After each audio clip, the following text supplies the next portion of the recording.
All right, well, this is another episode 3 to be exact, of Eavesdropping Knowledge, where we talk about dispatching, trucking, and also drop other gems of entrepreneurship. And today we got a special guest, the GOAT herself, young Black queen that's out here doing the thing. We all took the course from Alex Good Energy. She doing her thing way better than us. I think she got probably like 2,000 trucks now. But she pretty much has her own dispatching company entitled Tomorrow is Today's Logistics. I know her as Leesh. So without further ado, good to have you on our podcast. Thank you. Thank Yes, Leesh, thank you for joining us. We appreciate you being here, taking time out your busy schedule to join us. So we appreciate your time. So we're not gonna hold you for too long, but we just want to learn from the master. You one of the masters. You might be like one of the newer masters, but you're still a master. I want to tell us how you got into it. Like, what piqued your interest? What was you doing first, and then what piqued your interest into going into dispatching? So I've been in healthcare for almost 13 years, okay. And I recently made friends while I was at a party, and we over time just kind of grew a real tight bond relationship.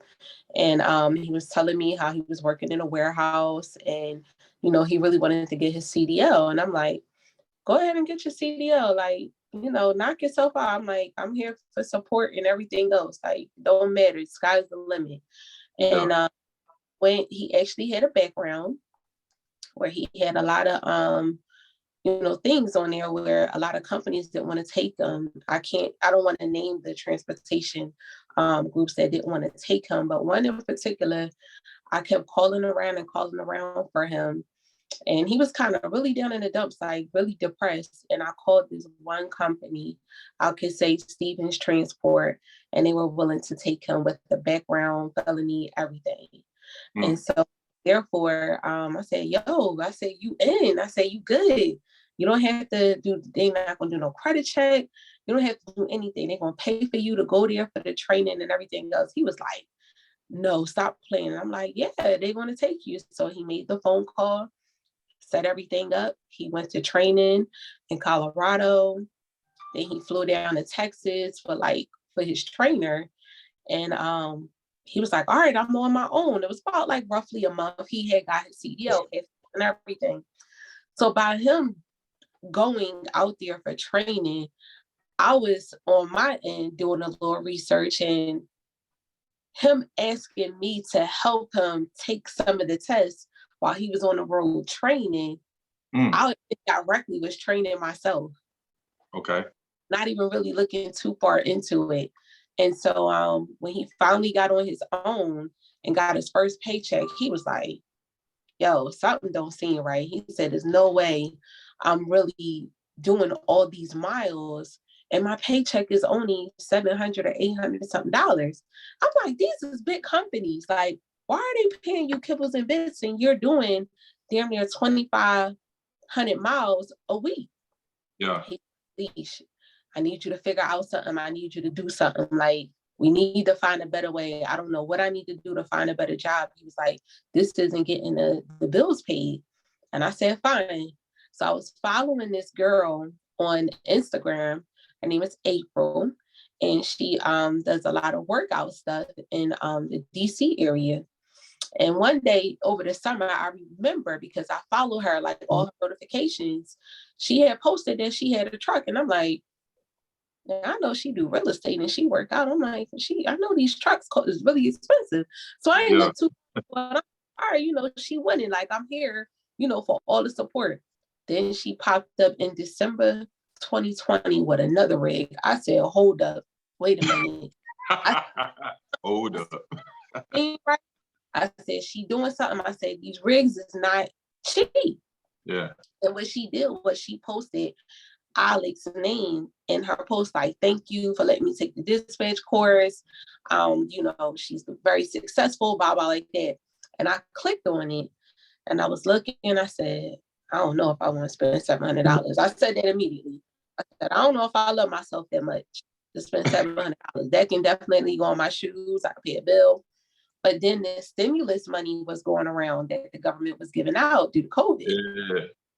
And I got the money for myself and my daughter. It was like $1,400. And I said, you know what? I ain't going to tell nobody that I'm doing this. I didn't even tell my friend.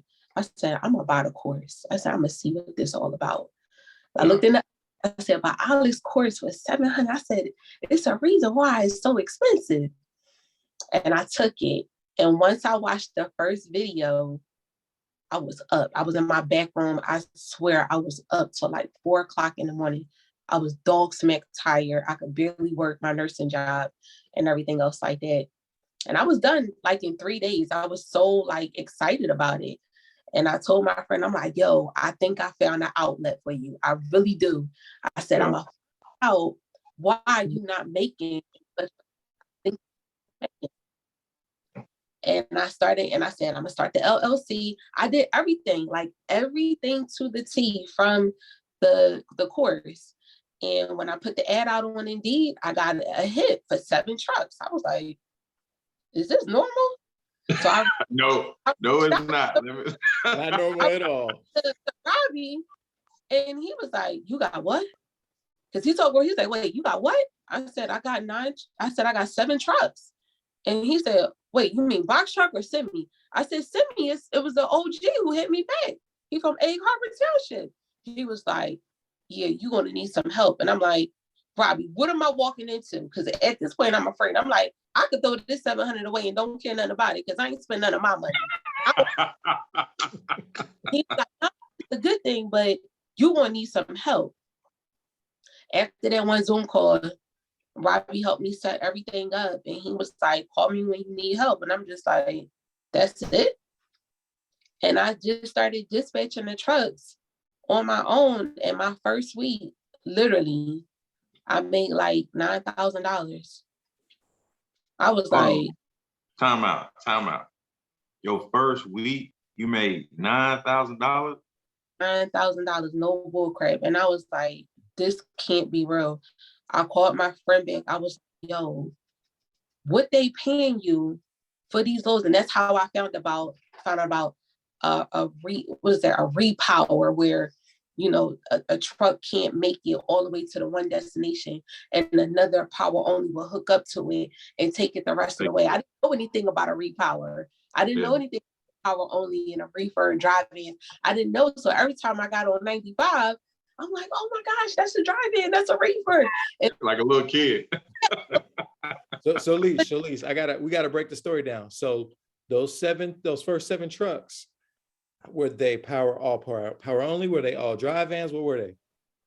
It's an OG he had, and he's still with me to this day. I got dedicated lane for all 7 of his trucks. And from day one, he believed in me and he stuck with me since day one. That's beautiful. How long did it take you to get a dedicated lane for the 7 trucks? Did you like do it immediately or? So I didn't know anything about dedicated lanes either. Like it talked about the course, but I didn't know anything about dedicated lanes. And so at that point, I was just thinking outside the box. Every time I would call a broker, I'm like, how often do y'all run these lanes? Just general, he's like, we run this all the time. We got it, 3 DCs that go. I'm like, what's the DC? All done. What's the DC? And so we got one out Michigan, we got one down in Georgia, and we got another one out in Kentucky. And he was like, we got available space for all 7 of the trucks. And when I negotiated a rate, and I told the oil head, like, yo, this is what we got. And he was like, how long you been doing this? And I'm like, I just started. Y'all both, like, y'all pretty much my project. He was like, you told me you was in business for a year. I was like, I know, but I needed the business. Yo, I ain't gonna lie, I did the same thing. Right. I was like, no, but I needed the business. So he was like, respect. Yeah. And I got lanes, and they were paying about $2,700 going to Georgia. And this was like 24. And the other one was like 22 because it was like a shorter distance, but the weight on them only like 25,000 pounds. Oh, it's like, That's let me nice. point out something for people who watch it. If you notice that she dropped the gem and said how she got her dedicated lane just by asking a question. So I know a lot of people think like, how do I get these dedicated lanes? People make it seem like it's something big. Just by asking a simple question, going an extra mile is how you can get a dedicated lane. Go ahead, Leesh, my bad. And so once I landed those dedicated lanes, the box truck thing, at that point that I had them on autopilot. So I got bored again. And I'm like, well, what else can I do? So the box trucks was something that was like really big back then, 2020. And so I took on trucks and I was grossing my box trucks about $5,000-$6,000 a week, like doing nothing. And then when I realized that, but when I realized the box truck lanes, I had bought a low board for that, got on selectors, got kicked off. You can't use more than one MC. And so from there, it was like word of mouth, like, because at that point, when you're doing such a good service for any carrier, they're going to be your referral for the next carrier. They're going to tell other people how they went in and they want, you to be their dispatcher. So I had no choice but to duplicate myself. I had to train other people because the work was coming. And I said, I really didn't want to expand like it was 20 trucks. So I got a solid 19 right now still between me and dispatchers. So you said what now? The I last got part? So she got And 19 trucks. Mm-hmm. That's what she said. So nine semis and 10. No, I let all my box trucks go at the end of last year because it was such a headache because the rates was going down so badly with the box trucks. Yeah. You got was in inflation, and then a lot of people was getting them PPP loans. So buying trucks left and right without no education like us. So, I don't want to move my truck for less than $2 and this is that and the third. And then at that point, the rate started dropping and dropping and dropping. And it's down to like $1 a mile now. Yep. Yeah. And it's pointless to me to dispatch a box truck because they can't even really feed their family. And I'm a woman of integrity. So I don't want to be charging nobody 10% and they barely making $2,000-$3,000 a week because you got other people out here accepting cheap freight. Yep. So I just decided, look, these are people that you could possibly run with, like Uline, Amazon. Look up your local manufacturers in your area. That way, you can get your dedicated lane and you don't have to pay me to be a dispatcher. I didn't have to, but it was just, I felt horrible knowing that the rates had dropped and they still got to pay me. So you got 19 semis? How many are driving? How many are reefer? And how many are power only? So I only have 2 power only. I have 9, and then the rest is the drive-ins. That's why, you the GOAT right now. That's why you the GOAT, you the master, whatever you want to call it. So much respect to you. Every person. I'm an ordinary person and I like money. I like the way it smells.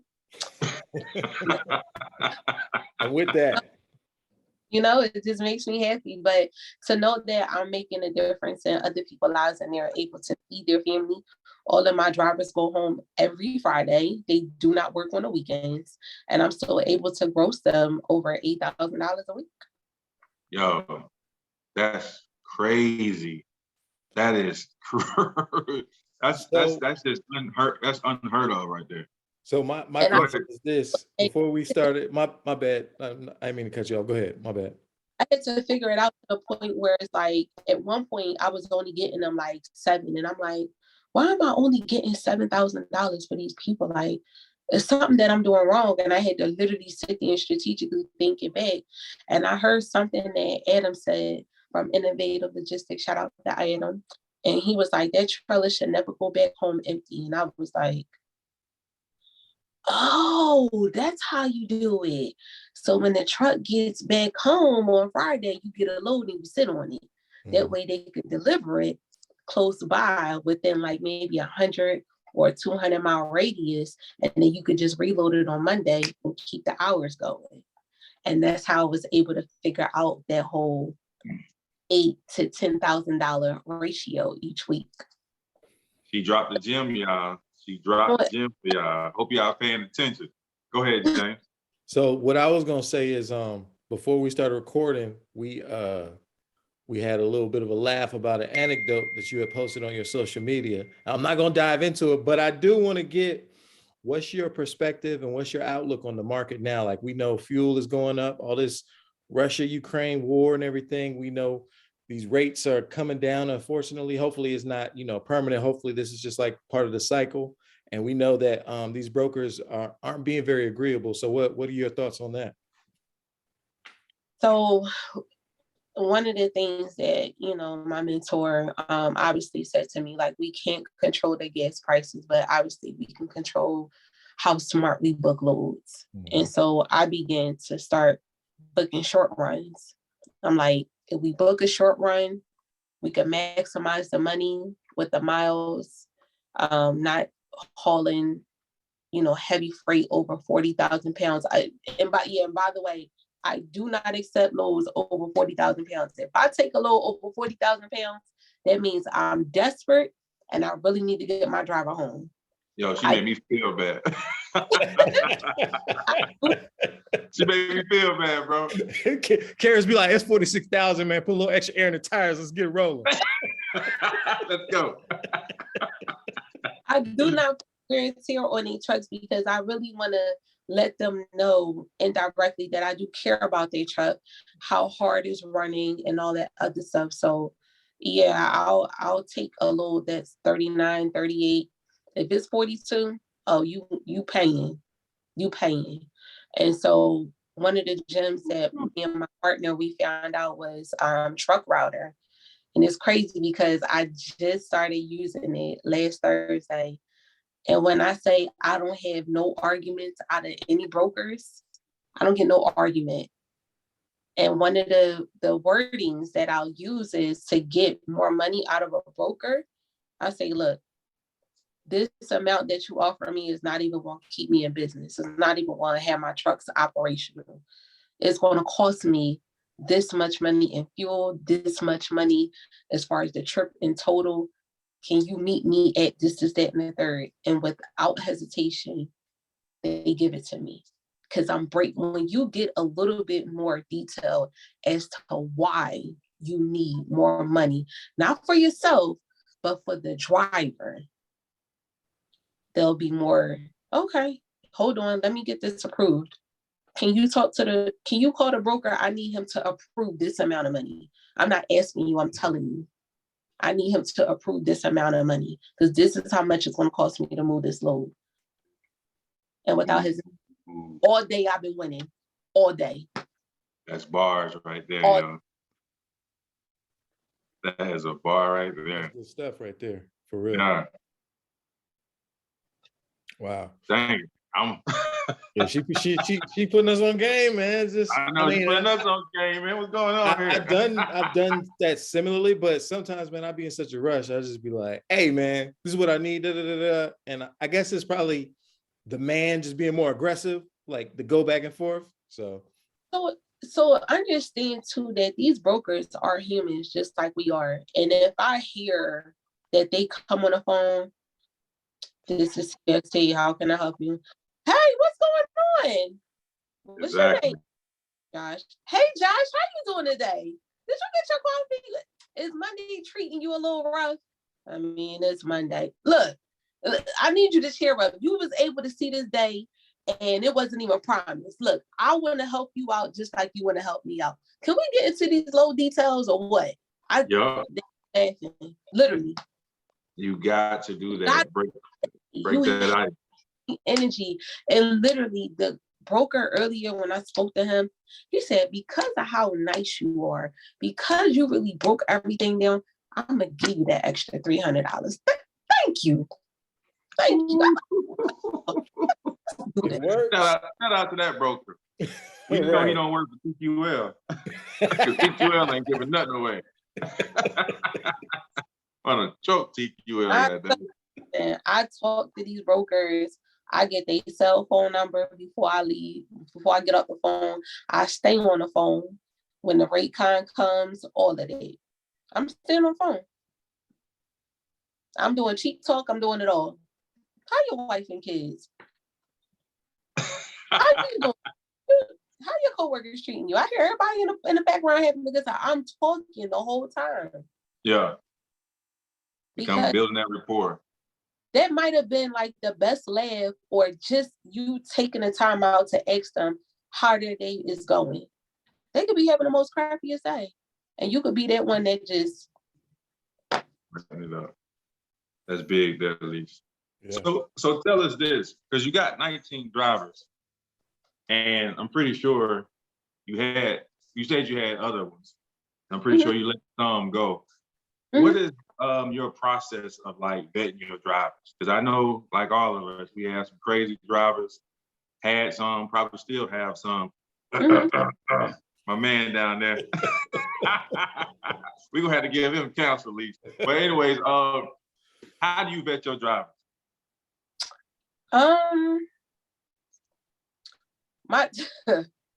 Every last one of them is so unique in their own way. Literally. Yeah. They so unique. But when it comes down to business, I mean what I say. I don't want you to shortchange me. Don't lie to me. Because if you lie to me, I can't back you up. Yeah. I can't say you did X, Y, and Z, or you was X, Y, and Z, and you really wasn't. So as long as I'm transparent with them, they are very transparent with me. And they already know how I'm coming when I'm getting ready to take on a client. Just because they say they got an MC and they got a truck, yeah, I'm ready to roll. Pump your brakes, sir. I need to speak to the owner. I need to speak to the driver separately. And after I speak to them separately, we need to have a 3-way call, because I need to make sure that we're all on the same page. I got you. And I stay right in front of the owner. Listen, if you need to talk to me about something that you may not feel you comfortable talking to the owner about, let me know. And then I'll find a way or to figure out to vouch for you. Same way with the owner. I'll do the same thing to the driver. And then I ask the owner too, how are you retaining your drivers? How many drivers have you been through? How are you paying? How many weekends are you allowing them to run? Are you letting their drive time run out? Because you need to know this before you start dispatching for them as an owner. Because they can really be a pain in the butt, and the driver could be so dope, but if the owner mistreating them, you're not going to be dispatching nobody. That's big there. That's definitely big. I ask because if they don't know how to pay a driver, how are you going to retain them? Because then the driver could be saying, how many loads we do this week? I know you can't tell me how much they are, but yeah, because my paycheck came up a little short. And then you like, wait, what? I know you're doing your part. Yeah. But the owner is not doing his part. How can we keep this driver? Then that's a whole conversation, that uncomfortable conversation that you have to have with that owner. And I have those uncomfortable conversations. Tell us about the uncomfortable conversations you had about the rate in the market right now. When the rates really started dropping, I called my owners immediately. After a week and a half, I'm like, yeah, the truth is the brokers and the shippers are just not paying. And what I was on my own, if Coca-Cola and Pepsi is side by side, just hypothetically, they're paying $2,000 to go 425 miles. They're paying, $2,000 for 40,000 pounds of freight. Yeah. But Coca-Cola wind up saying, you know what? I don't want to pay $2,000 because we're barely making it. So we're going to offer the brokers $15,000. So if Coca-Cola finds out that, Pepsi, doing everything for, okay, so I'm going to drop it down to 13. So it's a battle, but you got to figure the brokers got to eat something off of that too before it get broken down into us. That's what I found out. So I said, okay, stop accepting this cheap freight. And so what I had to explain to my, my drivers, they're looking for big numbers. They're not so fascinated on how many miles they went. They looking at the number. If it's $1,000, oh my God, I ain't make 7,000. Oh my goodness, I ain't make 6,000. Look, y'all still surviving. It's other companies who's not even surviving this. They done turned their truck in already. Yep. And I already know a few. They turned it and they not making it. Because there's so much more into it about managing the money, about how you paying your drivers, and all of that. If you foolishly mismanaging the money, how you gonna pay for the truck insurance? How you gonna pay for the truck note? How you even gonna put the truck, gas in the truck?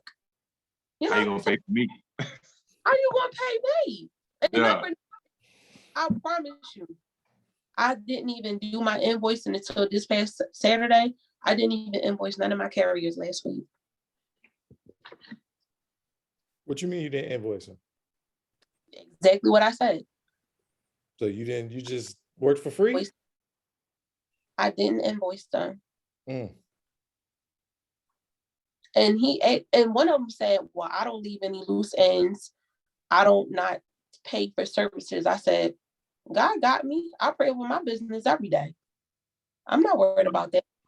You know you're making money when you when you don't send the invoice there for 19 trucks. I'm in a different person because I figure if God didn't put me here for no reason at all, I'm here to bless the people, to make sure that carriers and stuff make it to, feed their family and whatever the case is. But if I know that I didn't make them over that $6,000 mark, we barely made it because the rates was just that bad the last few weeks, y'all got it. I invoiced them, but it said 0 because I wanted to still make sure that I sent out the invoice. But it all says you have to pay nothing. Because I know that my blessing is going to come on the back end. I'm not worried about that. That's big there, Leesh. I'm not worried. Yeah. I mean, I've done that as well, not for 19 trucks, but for if somebody I had an agreement with and if I didn't hit a number, I'd be like, you got it. Like, I'm not going to charge you for that because I didn't do what I felt like I could do. And what I said to you is I gave you my word, I would do it. So yeah, I feel that. Spirit, it just didn't feel right for me to even do that. When that breakdown, I was literally like in shambles. I was so hurt that the brokers was really like not budging on a lot of those rates last week. It was horrible. Mm-hmm. It was such a bad week. I can't hold you.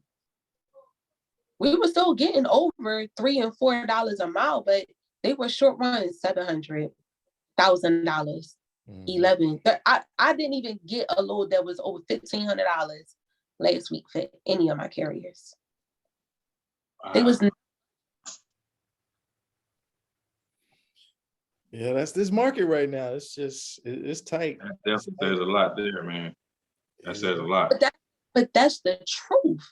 Yeah. Ain't going to say what the truth is, and that's just how I did it. For some people, they live off of this money. This is their bread and butter. I got a whole healthcare job. I ain't worried about it. And that's not to be like boasting and like, but I just didn't feel right invoicing them. I felt horrible. I really did. It's crazy you said that. Remember last week I was telling you, James, about my driver from Texas that I didn't get him. He wants to make 8,500, and I was only able to get him I think 45 last week. And I told him don't even worry about it, man. Yep. For the simple reason, like I told him anything, I still, even if the market is good, I tell him anything under 6 a week on me.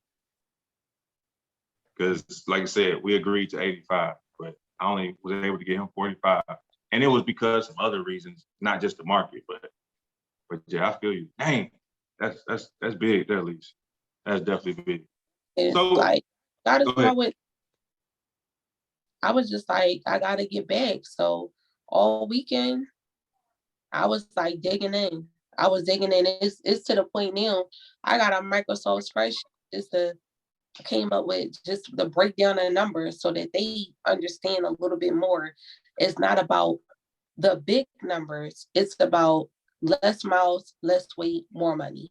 Mm-hmm. I'm gonna break it down for you. So not only am I going to be sending them an invoice, but I can attach a spreadsheet to it so that they can see literally the breakdown, what their profit was off of each load and all that. And that ain't even by innovative, what is that, their portal. I came up with my own spreadsheet. I ain't paying for nothing. That's big, man. Salute. If you're smart enough, like I don't have to buy into everything, and there's no shade. It's just I can think outside the box. I'm smarter than a fifth grader. Nah, I feel you. Do you use innovators? What's that? Break even point? Or I think I DM'd you. You said you used that app. What's the app you sent me to? A website. The truck router.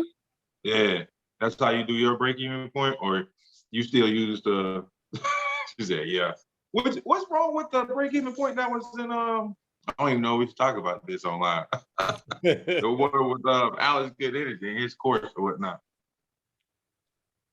I'm not paying for no break even point. If I sat there on Excel, literally in a few hours, and I figured it out and put it on a truckrouter.com, which is free. Yeah. It knows everything for you, from the fuel to the tolls to the fastest route to what's going to everything. No. All right. Seemed like a bit of a touchy subject, so we'll keep moving. So tell us, you got you pretty much scaled up to the point now you got your own course. I don't want to, go into super deep into your course, but tell the people what your course is about and what can they get out of it. So the course is really anyone who have taken a dispatch course.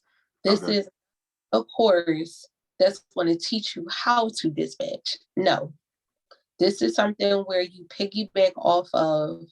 After you take a dispatch course, where do I start? Where do I go? How do I get this? How do I do this?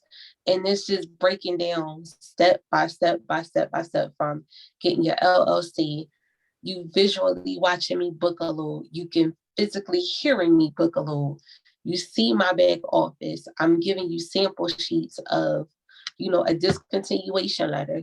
Because if you do anything contrary to my dispatch agreement, you will be terminated. I don't care if you in Hong Kong. You'll be cooking rice and frying chicken all the way until you get home. I will leave you right here. If you do anything to my contract, you're done. But it literally breaks down everything for you. And the few people who did buy the course, they I don't even know how you even did this. I don't even know why you charging so cheap. But it's just something that I felt like the people truly needed to get them that extra step to get started to dispatch. Exactly. Yeah. Nah, that's big because Alex course and shout out to Alex, he taught us the game, but definitely his course was the foundation. It's foundation. So, yeah. That's smart to build on the foundation. So that's what's up right there. Mm-hmm. Yeah. So I understand completely what you're doing, Leesh, and I definitely see I see a space for it in the market because, like Kara said, Alex, he does a good job, like you said, with the foundation. But when you get into the nitty gritty, it's like, now what? It's different. You know what I'm saying? And it's just we had to just work our way through. You just got to figure it out. You got to keep pushing. So definitely those extra details and these extra, hey, I know this is going to happen to you. So when this has happened, do this or do that. You know what I'm saying? Nah, that's big. Cause we did have to get out there and bump our heads. I was telling somebody the other day, I told my first driver, I was dispatching for like 6 months, knowing good and well I ain't dispatched nothing. But they told me, they texted me, it was like, yo, I bumped the dock. And I'm like, oh my God, they bumped the dock. I'm Googling it. I don't know what bump the dock means. She had a loadout trailer. I done thought this lady pretty much messed up the trailer. I texted her, I'm like, yo, what is bump the dock? What do you mean? Why did you? She was like, I backed up. I'm about to get loaded. I'm like, oh my God. She know I'm a rookie. So rubber thing is because when you bump it, it's like boom. Like I do ride-alongs too. yeah. Don't twist it. I will ride along with my driver for a whole week. I've done it because we dispatch, but I'm telling you as God is my witness, if you do a ride along with your driver, it's different. It's different. I think because you actually get to see what drivers experience as far as the shippers, the receivers, how they're talked to, how they're treated, how they present themselves when they pick up a load and stuff like that. Because there was a few times I'm like, you really about to walk in there like this? No. I feel like even with any company that you're driving for, you need company t-shirts. It really does matter. Go in there with a rider t-shirt. They talk to you a whole different way. Go in there with a C.H. Robinson, J.B. Hunt. They treat you mad different. When you coming in there with a white t-shirt, some shorts, your dress just looking nappy, look like you just woke up, you ain't brushed your teeth. They talk to you in their own kind of way. Yeah. Looking sloppy, like no. Dress for success. What we taught way back in elementary school. Yeah. Because you present yourself like so, you'll be treated like so. Nah, that's definitely true. Good point. I do have a carrier who's is actually, I mean, of course, it's a woman. She's a female carrier, but she says that all the time. She says she always gets out. She has her jeans on. She got her boots on. She has a polo with her logo for her company. I mean, she's an owner operator and everything. And she was like, I don't walk into, a shipper or a receiver unless I got, my stuff on, I'm ready to go. She's like, I always come, professional. Respect it. First impression, because guess what? Every time you go back, they're going to remember you. Mm-hmm. That's big. Yeah, that's a different question. So I like to want to start this off, and I actually stole this from a podcast on Social Proof Network with David Shan. Shout out to him whenever he'll see this. But when we blow up, when we get super big. But no, I would like to make a prediction or a prediction type question. So right now, 2022, I want to ask you, where do you see yourself in the next 5 years? So we can look back at this and say, okay, Leesh told us in 2022 she was going to do it. Now it's 5 years later and she actually did it. Where do you see yourself within the next 5 years? What do you want to accomplish in this business, or even if it's outside of this business? So what I want to accomplish is definitely my last 2 goals. I want to retire myself at the age of 40. I'm only 35 right now. I just want my businesses to pretty much run itself. So for one, I actually just thought about this, and I really been thinking about this all weekend. I want to have a distribution center. Okay. I see that there's a big problem with DCs about, when these trucks get there and, you got to schedule appointment for 1:00, but you don't really get loaded till 3:00. I want to know why. Yeah, that's big. And I want a distribution center where I can be able to have your, whether it's dry goods, refrigerated, it don't matter. I want to have a shipping side. I want to have a receiving side. I see my building having at least 25 docks for starters. Okay. I have land down South Carolina that my grandmother left me. It's 10 acres of land. So at one point I wanted to do the whole truck stop thing, but I actually think I want to just, I want to do like a lounge. I'm big on the hookah lounges, like a BYO. Who I can would shout it? OB for Yeah. lounge, have like some finger foods and stuff like that. And my last one is an upscale laundromat. Upscale laundromat. What made you want to do that one? And how's it Very, going to be upscale? very Put, I don't. Explain what exactly makes it upscale. It sounds like a Yeah. great idea, but like break it down. Wait, I'm hating. I don't know if I so- want to go watch it at upscale. 'cause when you go into a laundromat, what do you typically do? You get your card or go get your quarters, you put them in the washing machine. It's just the dryer. And what's next door to it? Either Popeyes or a Chinese store, ordering a couple of wings. There's kids running all over the place and all that. So I figure, let's have an upscale. I want a cafe on top where your key card can give you the access, have finger foods like burgers, fries, Okay. wings, stuff like that. I want to have a play area for kids instead of them running all up and through the aisles of the laundromat. Give them a play, put a PlayStation in there, give them a couple of Nintendo Switches and, the rug if they want to roll, throw themselves on the wall in their white straight jacket. I don't give a damn. Y'all can knock yourself out in that padded room. You better patent that. Somebody gonna steal it. I think I might steal it. Dang, upscale. I can give it to y'all, but my vision is just gonna be crazy.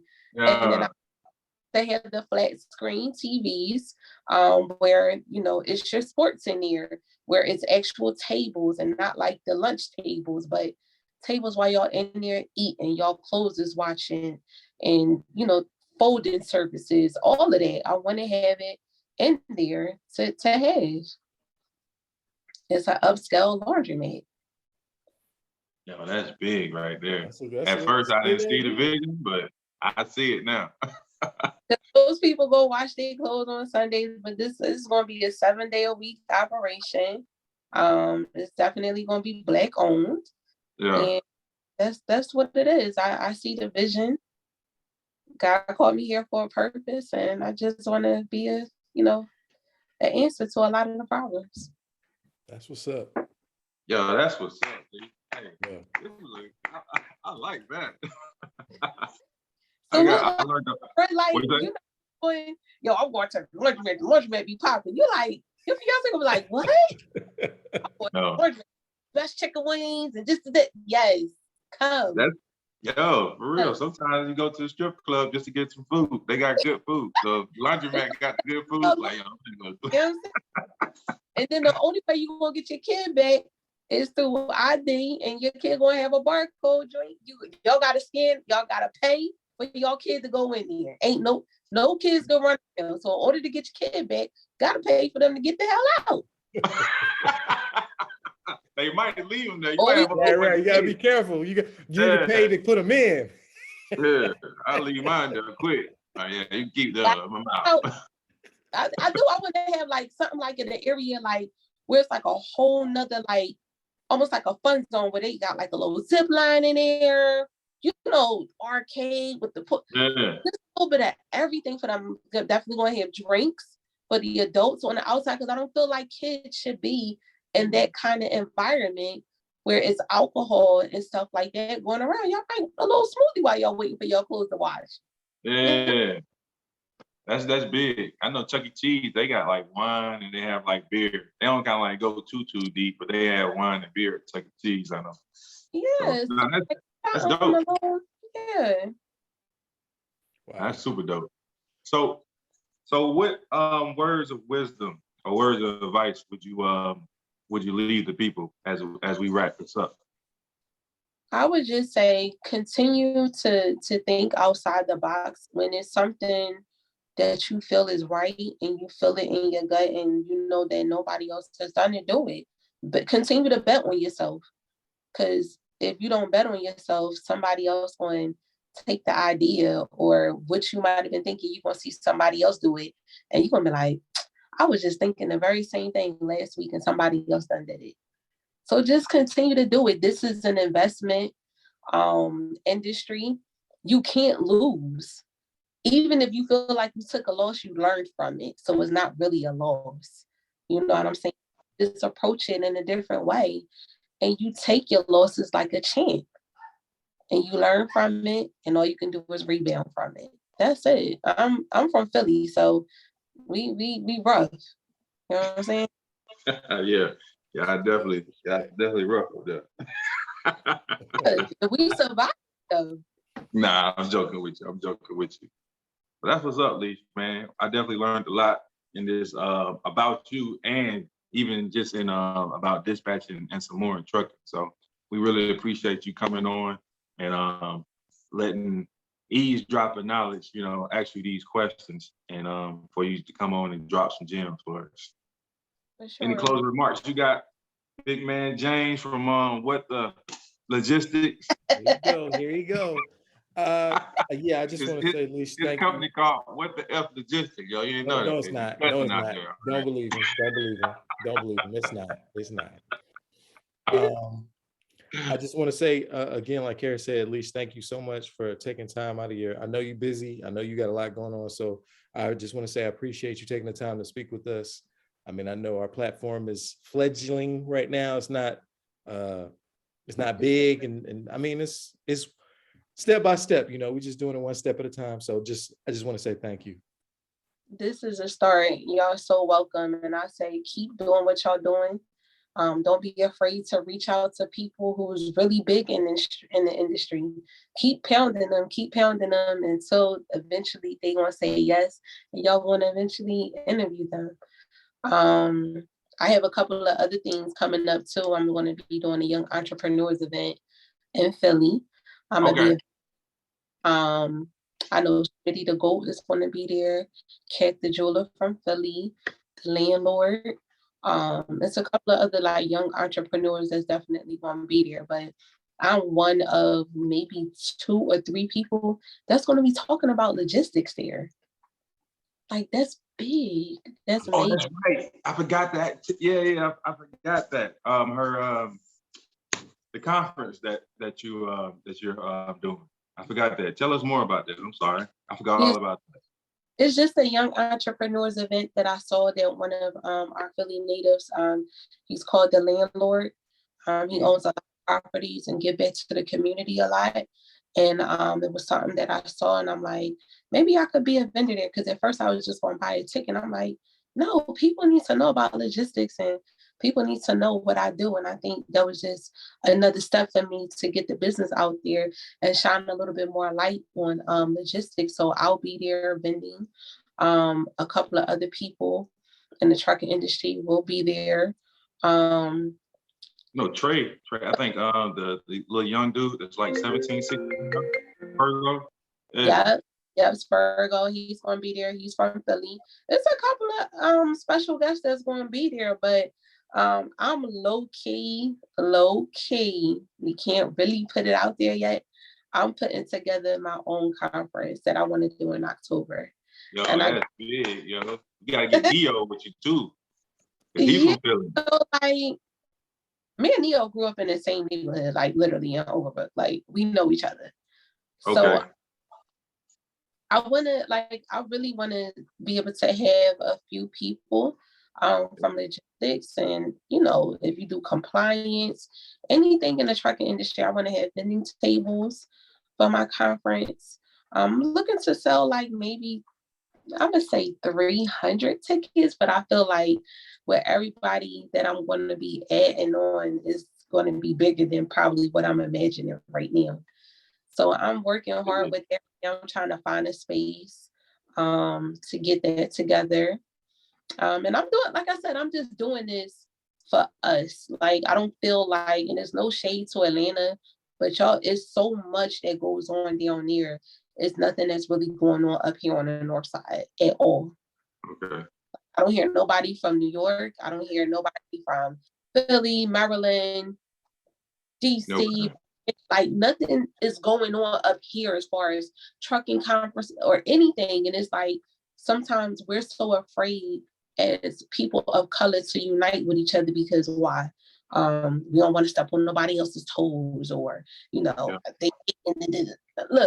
let's just why can't we could be a great force together when we put all our heads together and we could get money together. We could shine a light on each and every one of our businesses.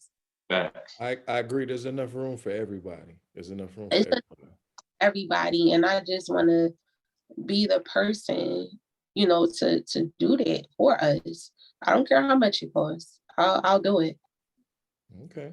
All right. So we'll probably get this. Well, no, I want you to say it, but then we're gonna get it from you, your links and everything, like all your social, your course and everything, so we can put it like, you know, in the description of the video. But if people want to follow you on IG, if they want to crack up when you post another one of them stories that just had me rolling, that was so hilarious. That's like the highlight of my year so far when it comes to like this industry, and that was just the funniest thing ever. But tell everybody where they can find you at. Yes, on Instagram, you can follow me, Work It Leesh. It's WURKITLEESH on Instagram.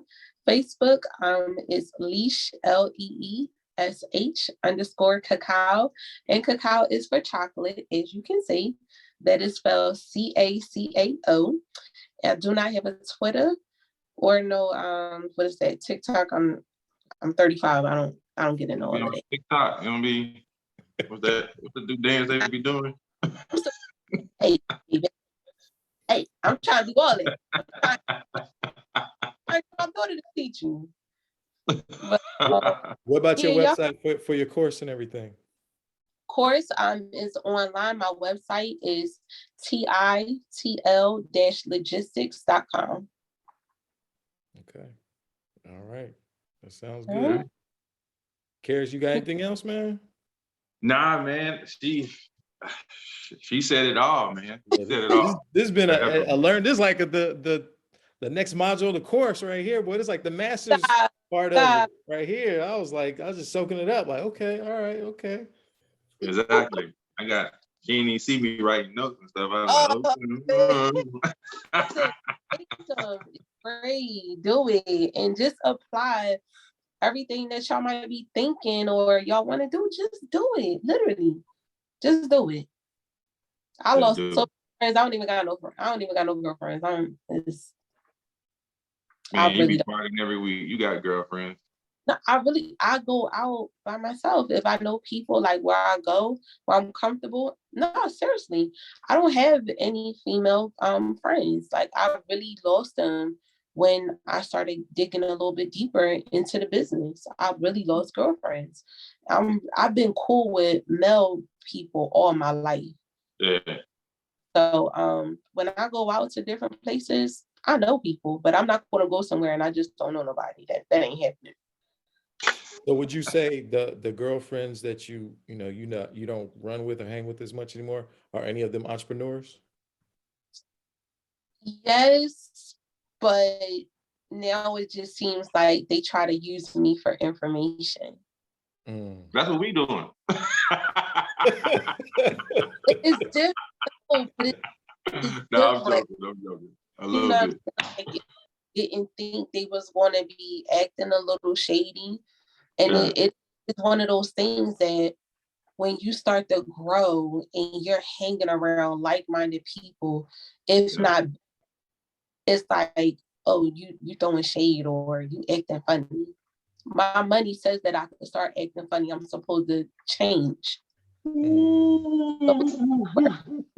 Karis, did we have a conversation about this? We had a conversation about this about I always had a mic so I could drop. We was talking about about money and comfort, right? Yeah. Hold on, what are you talking about? I'm just saying, yeah, my bad. No, but for real, you hear that saying like, money don't change me. If it don't, then I don't know how much money you're actually getting, because you're not going to sit here and tell me for me starting out with no dollars and I'm getting thousands of dollars each week. Why would I want to remain the same? Yep. Exactly. As what Jay-Z said. Jay-Z was like, why have this success to stay the same? Yeah, like, no, I'm the same person on the inside of my heart, but it's a different kind of tool to access me now. Right. Nah, I feel you. I don't do the same stuff that I used to do. Yeah. No, And for the most part, if anybody's seen your Instagram, I'm pretty much at the same place. You know, I'm at random places and just hanging out with anybody. I barely hang with my own cousins and stuff like that. I don't do that. If I'm not out, I'm in the house. Mm-hmm. Nah, we feel you. We definitely feel you. That's crazy you say that. What I was saying, Karis, is when you was talking about last week, you was talking about, I mean, it's part of maturing too, but we was on the phone, you were saying how, because you have, you know what I'm saying, when you get a certain amount of money, it's like you'll be willing to pay for comfort. That's what I was saying. Oh, yeah. Like when you were saying that, remember you saying that? Yeah, definitely. You don't want to start doing the same things. Like, no, I live in Atlanta, and you know, I love the South Side because that's where I grew up on Southwest Atlanta, Big Hill. But I like to come outside and see my car. So, you know, if I go somewhere, it's either gonna be in VIP or I'm gonna go somewhere where I know my car is gonna be safe. And that's kind of hard in Atlanta because they break the cars anyway. But you feel what I'm saying? Like, you know, the more money you make, you want to feel comfortable. I think Alex posted that last week. Absolutely. Like, why would you want to remain in the same place where you were?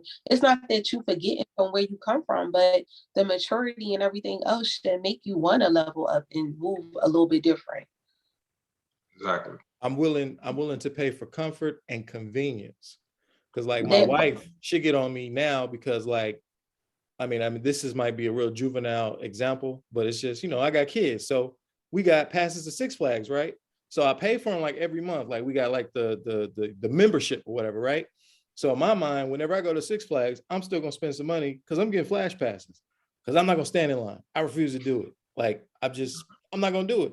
And she'd be like, oh my goodness, I can't believe you spend this money. It's like, why not? Like, I'm not, again, this is just me and it's on a real small scale, but it's like, why would I stand here for 2 hours? Like my time is more valuable that even when I'm having fun with my kids, it's like, let's get to the front of the line. Let's get on this. Let's ride it 3 times and then go to the next one. We can knock Six Flags out in like 4 hours and then go get something to eat. You know what I'm saying? Like, that just makes sense to me. Just certain things, like I'm like, no. I don't even want to swipe my card. Nope. No. I feel you. Hey, so let's do this, y'all. The three, Leesh, if you got a little more time, I wanted to do this. We talked about this. So 2 things and this is from last week. I want each one of us to say, it could be like a short little story, say something crazy that you experienced this past week in the trucking/logistics industry, like a funny story. I mean, we got your story, Leesh, on that's forever. That's gonna live forever on the internet on IG. But you could tell another story, and then something that you learned this past week. And I mean, actually, it doesn't have to be in the industry, just life or whatever, because you know the show's called Eavesdropping Knowledge, so we just trying to share our personal experiences and just, you know, grow and share with other people. So ladies first, Leesh, something that you learned and just like a crazy experience where it's just like, wow, if you had one. Yeah, the craziest experience was the guy who tried to offer me, I want to say like $1,000. It was like $1,000 and something for, I think it was like 500 and something miles. And I told him he could suck a dick. You literally told him that? I did. Wait. What happened to, hey, how you doing? How your wife? How your kids? Oh, by the way, you know what you get. But he was he was rude, wasn't he? These brokers be talking to you crazy like that, especially because you a lady. No, like last week, I really felt like my gangster was really being tested. And I really, afterwards, I was like, oh my God, I told him he could suck a dick. But then it was like, I really meant it. I wasn't taking it back. Yeah. I asked him, I'm like, yo, I'm like, would you drive for like damn near a day and a half, $4,000? I'm like, seriously. He was like, well, that's what we've been paying. And I was like, y'all some assholes for letting people accept that. But just giving it away like that, like that's horrible. Y'all should be running down these shippers like this is not going to pay enough for like 42,000 pounds. Like seriously, go suck a dick. Seriously, and twirl on it. Leesh, I feel your pain. I tell Karis all the time, I'll be like, look, the way some of these brokers be talking to me, I mean, I'm not in the best shape like I used to be in my younger days, but I am 6'3", 250 pounds. If you stand in front of me, you would not talk to me like that. I promise you would, man to man. I'm Because I telling put you, a like, fist in your face. Yo, These no, brokers, they getting out of hand, man. they get out of hand. I was like, yo, if I wasn't in Philly, I said, yo, I wish I could reach through the phone. Like, seriously, I was so mad. I was so mad. Like, I almost wanted to cry. And I was just like, this is horrible. I said, truck drivers are so mistreated. But then one of the other things that I realized is I said, we just got to be a little bit more smarter in how we booking these loads. Like, I wasn't taking anything over 250 miles because at that point, I know I was getting ready to get down to less than $3 a mile. Mm-hmm. But for some other companies, they're like, oh, $2.50 is great. And no, the hell it's not. No, it's not. No, it's not. No. Hard times. No. Okay, so that was definitely wow. So this past week, share something that you learned. It don't have to be dealing with trucking, just life in general. What's you think a valuable lesson you learned? I have to stop laughing. Oh, I'm sorry. I just say, I really need to give myself 24 hours before I react to a lot of stuff. Because I legit do have diabetes and high blood pressure.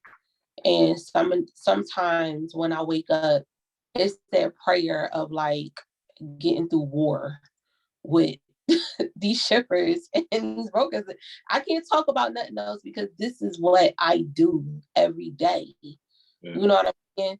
And so it's that humbling prayer, like, Lord, I gotta get through this day.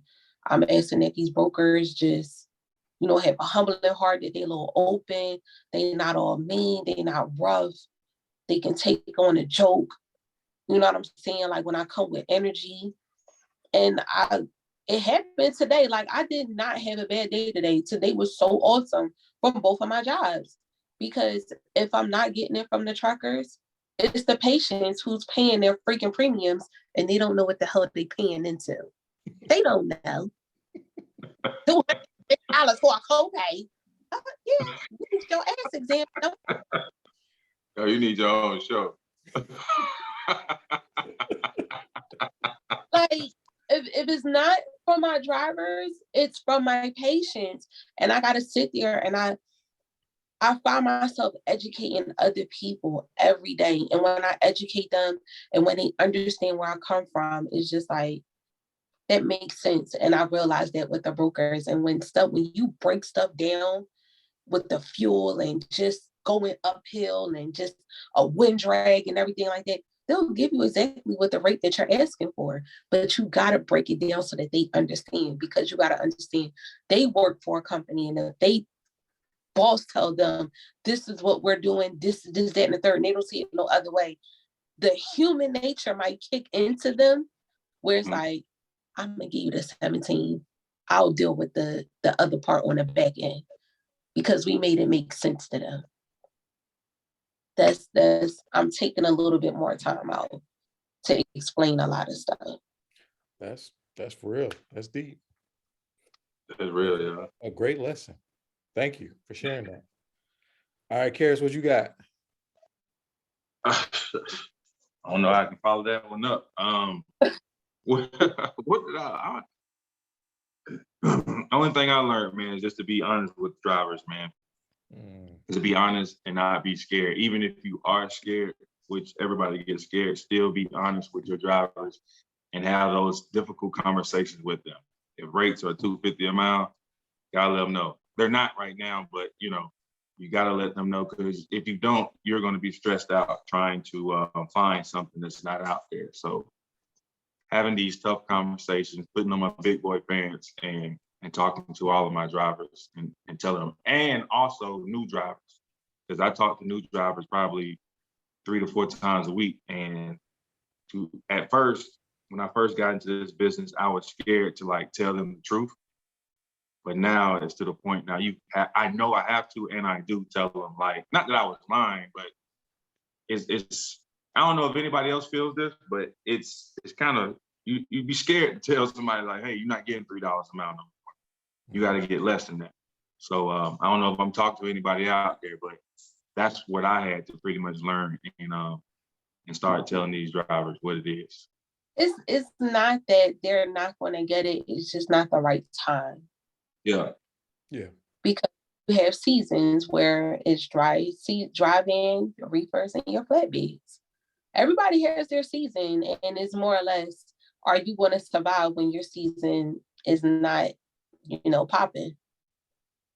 That's just what it truly boils down to. And when I ask the questions in the beginning when I'm interviewing them, and then I ask them to give me a realistic number, and I'm like, is that your number, or is that a YouTube number that you found or listening to other people? Your MC is only 1 week old. I know about that, boy. Preach, Lee. Like, oh my God. How old is your authority? Oh, I get it next month. What?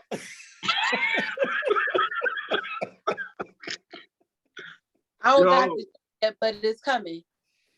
I had a dude out of Denver. I'm gonna say this because we're gonna have to wrap this up sooner or later. But I had a guy out of Denver.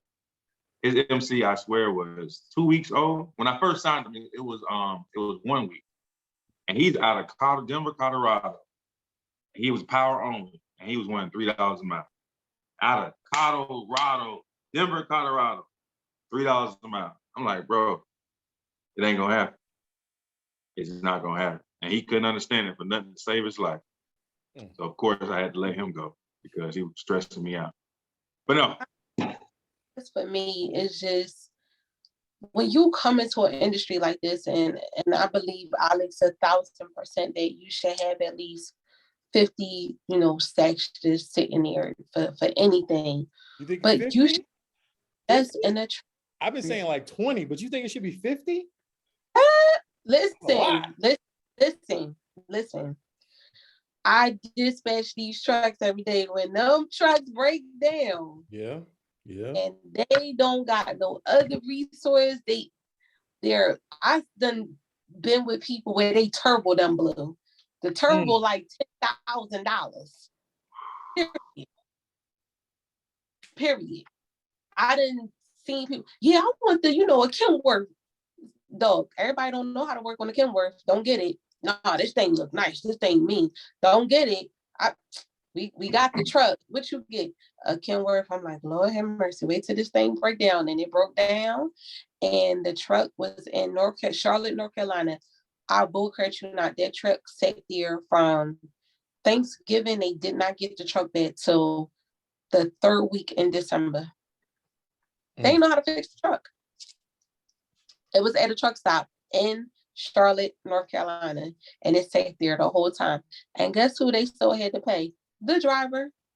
Still got to pay the driver. Flew him up and back from Philly and back for weeks. They kept saying, the truck gonna be ready this week. The truck gonna be ready this week. Ain't get ready. Bought an old reefer. I said, get a drive-in. Don't get that old reefer. The reefer was so old it had the switches. But you had to hold it up to start it. Yeah. How long did it run before it broke down? Every week, the reefer kept breaking down. We did not have a successful week since I got them in September. Literally, that reefer broke down every week. I said, get a drive-in. Were you losing loads like the frozen stuff? Was it like thawing out and everything? It was bad like that? The one time that sucker broke down and the truck was having issues at the same time, I said, I don't know what you need to do. I don't care. We call somebody to help push that trailer. I said, you better get that sucker into that doggone shipper right now. Yeah. I said, because what I didn't know, and I learned from dispatching, when you got reefer loads and those pilots, they got little temperature things down at the bottom of them, right? Yeah. And they'll know if it dropped below temp. That certain number, and they'll reject the whole pilot. Yep. Did they have the policy on their insurance? Because I know when one of my guys, he got a reefer, I told him that he needed to add that policy that in case a load goes bad, whether it's milk or ice cream or whatever, so it'll cover it. Because if like you said, if it goes above a certain temperature with that reefer, because I know the loads we used to book for like the produce coming out of California, you know what I'm saying? You got to keep it like below, I want to say it was like 38 or 36. And like you said, if it goes above, but the crazy part is we going from California to like Massachusetts. So when you get there, if they reject it, you're not about to take it back to California. So you just basically got to write it off and try again. But here's the thing. So I had one real quick that the grapes, I think was running at a 38. We ran it from New Jersey up to North Canton, Ohio. I think the temperature dropped a little bit in the reefer, like 2 degrees. They rejected it. I called the broker. I said, yo, they not taking this one pallet. I said, I got another load from who was it from? I think it was from Triple T, and they was paying $23 for us to go back to Jersey. And the guy was like, well, you going here to cancel the load. I said, I'm not canceling nothing. I'm about to give these grapes away to homeless people. If y'all don't tell me what the hell to do, we're going to push this off the truck. I'm not losing out my load. He called me back 10 minutes. I said, how much y'all willing to pay us to go back? It was one, when I say one pallet, I don't even think shit was more than 2,000 pounds. Don't you know they paid $2,300 for us to take that one pallet back to New Jersey? One pallet. I said, thank you. That's a nice light load. I said, wow. I'm less than my next Raycon. And I had to show them that I had another Raycon proving that we got it for $2,300. The load going there was 26, but to take it back to Jersey was 23. I said, it ain't even running anyway, it's damaged. I said, and don't turn on a reefer.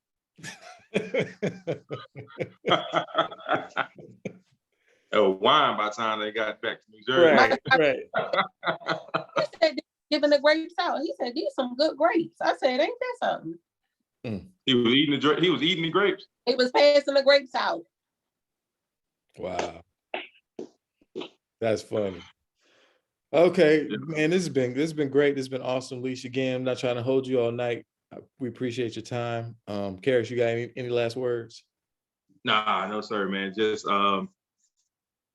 like I said last week, I stole from I'm always stealing stuff I got from Les Brown. If you want to keep getting what you're getting, keep doing what you're doing. If you want to keep getting what you're getting, keep doing what you're doing. And that's it. Sounds good to me. Y'all have a blessed night. Leesh, thank you again. And everybody who's watching, we thank y'all for watching, and y'all be blessed and be safe out there. Yes.